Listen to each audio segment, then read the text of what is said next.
yung ating first phase consolidation, no? I think it's a success, no?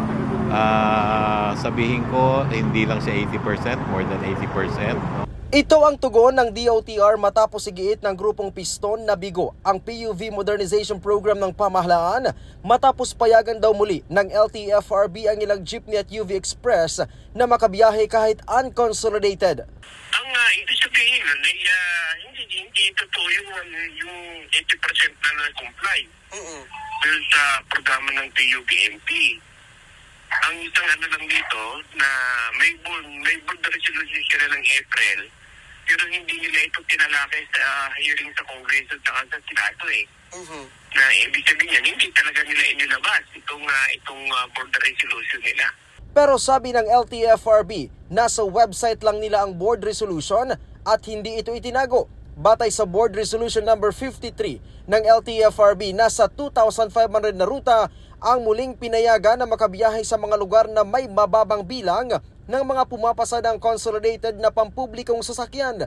Sa nasabing bilang, mahigit 200 ang mula sa NCR. Sa inaprobahang resolusyon ng LTFRB, hindi na kailangan maghain ng consolidation ang mga unconsolidated jeepney at UV Express para makabiyahe. Pero nakadepende pa rin sa pag-aproba ng Local Public Transport Route Plan o LPTRP o Route Rationalization Plan o RRP. Kailangan ding rehistrado sila sa LTFRB at merong valid na personal accident insurance coverage.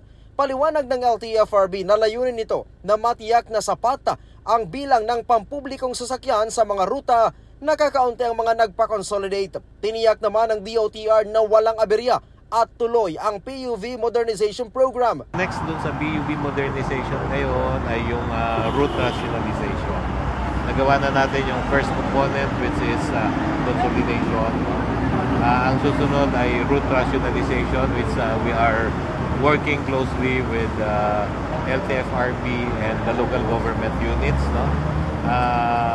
Yan siguro sa ngayon ang ang preparation or ang natapos na LTFRB natin ay nasa mga 20% pala. Sabi pa ng DOTR, hindi rin dapat magsaya yung mga jeepney drivers at jeepney operators na pilit pa rin namamasada kahit hindi nagpa-consolidate dahil sa mga susunod na araw ay ikakasana nila ang malawakang panguhuli sa mga ito. Definitely that will be the next part ng ating programa, but we concentrated on the consolidation. We are now concentration natin dito sa LPTRP, but definitely LTFRB with LTO and sa mga kasama natin sa MMDA and other LGUs, we will go into that next phase, yung tungkol sa mga hindi nag-consolidate or rather wala na silang prangkisa na bumiyahe sa kalye. Ryan Lisiges para sa Pambansang TV sa Bagong Pilipinas.